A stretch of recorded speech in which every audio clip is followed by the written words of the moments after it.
बिना किसी देरी के चलिए सीधे मुद्दे पर आते हैं। आज के इस एक्सप्लेनर में हम एक ऐसे कॉन्सेप्ट को डिकोड करने वाले हैं जो लिटरली एक गेम चेंजर है। हम बात कर रहे हैं आर्टिफिशियल इंटेलिजेंस का इस्तेमाल करके एक ऐसा यूट्यूब चैनल बनाने की जिसमें आपको अपना चेहरा दिखाने की कोई ज़रूरत नहीं है और जो सीधे अमेरिका जैसी हाई पेइंग मार्केट्स को टारगेट करता है। ये कोई थ्योरी नहीं है बल्कि एक प्रूवन सिस्टम है। आज हम इसी पूरे प्रोसेस को स्टेप बाय स्टेप समझेंगे। तो आज के इस सफर में हम इन पड़ावों से गुजरेंगे।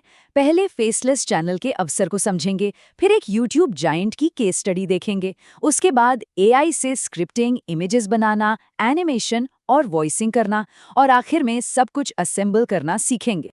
चलिए शुरुआत करते हैं हमारे पहले सेक्शन से, the faceless channel opportunity, overcoming regional revenue limits. अब देखिए, ज़्यादातर क्रिएटर्स के सामने सबसे बड़ी दिक्कत क्या आती है? वो है रीजनल मार्केट्स में मिलने वाले बहुत ही कम विज्ञापन रेट्स।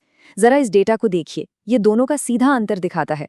जहां एक आम रीजनल मार्केट में 1000 व्यूज़ पर बमुश्किल $1 बनता है, वहीं अगर कंटेंट यूएसए जैसी मार्केट को टारगेट करे तो उन्हीं 1000 व्यूज़ का $3 से $4 तक मिल सकता है। मतलब काम उतना ही, मेहनत उतनी ही, बस सही ऑडियंस को टारगेट करने से रेवेन्यू कई गुना बढ़ जाता है ना कमाल की बात? आगे बढ़ते हैं सेक्शन 2 की तरफ, deconstructing a YouTube giant, proof of concept. अब सिर्फ हवा में बातें करने से कुछ नहीं होगा, इसलिए चलिए एक ऐसे चैनल को रिवर्स इंजीनियर करते हैं जो पहले से ही इस फील्ड में झंडे गाड़ चुका है। हमारी टारगेट स्टडी है बेबी बस किड्स सॉन्ग्स एंड कार्टून्स। इस चैनल ने यूनाइटेड स्टेट्स को ध्यान में रखकर 3000 से भी ज्यादा वीडियो अपलोड किए हैं। और सबसे मजेदार बात पता है क्या है? इन वीडियोस में भाषा की कोई बंदिश ही नहीं है। चैनल भले ही यूएसए के लिए बना हो, लेकिन इसे पूरी दुनिया में देखा जाता है। और इसका नतीजा क्या निकला? 43 मिलियन सब्सक्राइबर्स, यानी 4 करोड़ 30 लाख। ये नंबर कोई छोटा मोटा नंबर नहीं है। ये अपने आप में इस बात का पक्का सबूत है कि अगर स्ट्रैटेजी सही हो तो एक फेसलेस चैनल का दायरा और उसकी सफलता कितनी विशाल हो सकती है। और अगर हम व्यूज की बात करें तो इस चैनल के सिर्फ एक पॉपुलर वीडियो पर 580 मिलियन यानी 58 करोड़ व्यूज है। और ये कोई तुक्का नहीं है, इनके दूसरे टॉप वीडियोस पर भी 380 मिलियन और 320 मिलियन व्यूज आराम से मिल जाएंगे। ये डेटा साफ साफ बताता है कि इस तरह के कंटेंट में कितना भारी पोटेंशियल छुपा है। बस सोचकर देखिए कि इन करोड़ों व्यूज से कितनी कमाई होती होगी। तो अब असली सवाल आता है कि ऐसा शानदार कंटेंट आखिर बनता कैसे है। इसके लिए हमें इस 4 स्टेप एआई पाइपलाइन को समझना होगा। स्टोरी बोर्डिंग, इमेजेस, एनिमेशन और ऑडियो। इसे एक डिजिटल असेंबली लाइन या फैक्ट्री की तरह समझिए। जब हम इसे स्टेप्स में बांट देते हैं तो टूल्स का इस्तेमाल बिल्कुल भी भारी या कंफ्यूजिंग नहीं लगता। चलिए एक एक करके इन सभी स्टेशंस को डीकोड करते हैं। ये रहा हमारा तीसरा section, scripting stories with AI, the foundation. ये हमारी डिजिटल असेंबली लाइन का बिल्कुल पहला स्टेशन है। यहीं से पूरे प्रोजेक्ट की नींव रखी जाती है। लेकिन आगे बढ़ने से पहले, ये प्रॉम्प्ट क्या भला है? आसान भाषा में कहें तो प्रॉम्प्ट उन टेक्स्ट निर्देशों का एक सेट है जो हम एआई को देते हैं ताकि वो हमारी मनचाही कहानी या तस्वीर बना सके। आप इसे पूरे प्रोजेक्ट की ब्लूप्रिंट की तरह मान सकते हैं। तो स्क्रिप्टिंग शुरू करने के लिए सबसे पहले प्ले स्टोर से ChatGPT डाउनलोड करना होता है। यहाँ पर सबसे क्रूशल पॉइंट है लगभग 200 से 300 शब्दों के एक बहुत ही सटीक प्रॉम्प्ट टेम्पलेट का इस्तेमाल करना। इस टेम्पलेट का जादू ये है कि इसे जब भी इस्तेमाल किया जाता है, ये हर बार एकदम नई और यूनिक अंग्रेजी कहानी जनरेट करता है। और सिर्फ कहानी ही नहीं, ये उसे अलग अलग विजुअल सीन्स में भी बांट देता है। इससे कंटेंट में हमेशा एक ताजगी रहती है। अब आते हैं सेक्शन 4 पर, generating consistent AI visuals, bringing ideas to life. तो टेक्स्ट तो हमारे पास आ गया, अब इन सीन्स को शानदार तस्वीरों में कैसे बदलें, इसके लिए गूगल BX टूल का इस्तेमाल किया जाता है। बस साइट पर जाके साइन अप करना है, फिर ChatGPT से मिले पहले सीन के प्रॉम्प्ट को वहां पेस्ट कर देना है। वीडियो अगर शॉर्ट्स के लिए है या लॉन्ग फॉर्मेट के लिए, उस हिसाब से इमेज साइज चुनना होता है।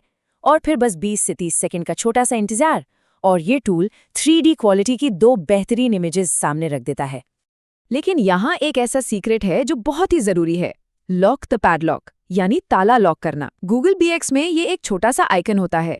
जब कोई इसे लॉक कर देता है तो ये टूल इस बात का ध्यान रखता है कि हर सीन में किरदारों का चेहरा और रूप बिल्कुल एक जैसा रहे।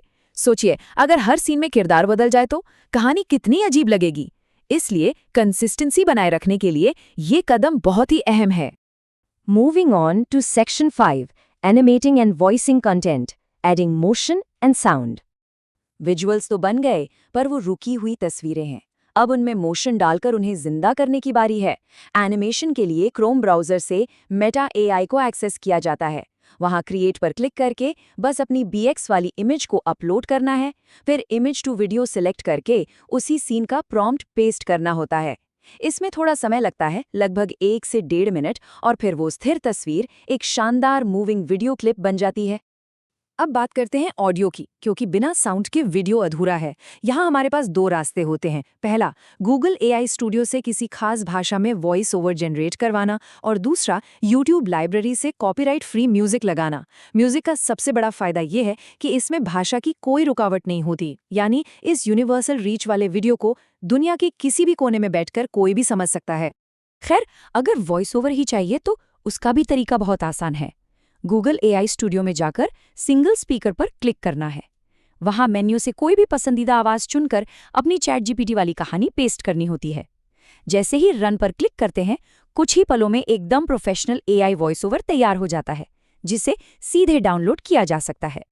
फाइनली हम पहुंच गए हैं सेक्शन 6 पर, finalizing the video assembly, the last station. ये हमारी डिजिटल असेंबली लाइन का बिल्कुल आखिरी स्टेशन है, जहाँ सारे टुकड़ों को एक साथ जोड़ा जाता है। एक बार इस पूरे टेक स्टैक पर नजर डालें तो स्क्रिप्टिंग के लिए हमने ChatGPT इस्तेमाल किया, इमेजेस के लिए गूगल बीज, उसमें मोशन डालने के लिए मेटा AI, और ऑडियो के लिए गूगल AI स्टूडियो। ये सारे टूल्स मिलकर एक परफेक्ट इकोसिस्टम बनाते हैं। अब जो आखिरी कदम बचा है वो बहुत ही सिंपल है। जितने भी एसेट्स हमने डाउनलोड किए हैं, उन्हें बस किसी भी साधारण से वीडियो एडिटिंग ऐप में डालना है। वहाँ विजुअल्स को ऑडियो या म्यूजिक के साथ सिंक कर देना है, और बस काम खत्म। क्योंकि AI ने सारा भारी भरकम काम पहले ही कर दिया है, इसलिए एडिटिंग में लिटरली बहुत ही कम समय लगता है।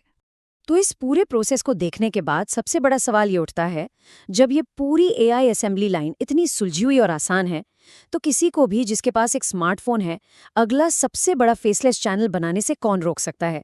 तकनीक तो अब कोई रुकावट रही नहीं। क्या भविष्य का सबसे बड़ा मीडिया एम्पायर सिर्फ एक स्मार्टफोन और कुछ AI टूल से ही चलाया जाएगा? ये यकीनन सोचने वाली बात है। उम्मीद है इस एक्सप्लेनर से आपको इस पूरे सिस्टम की एक क्लियर पिक्चर मिल गई होगी।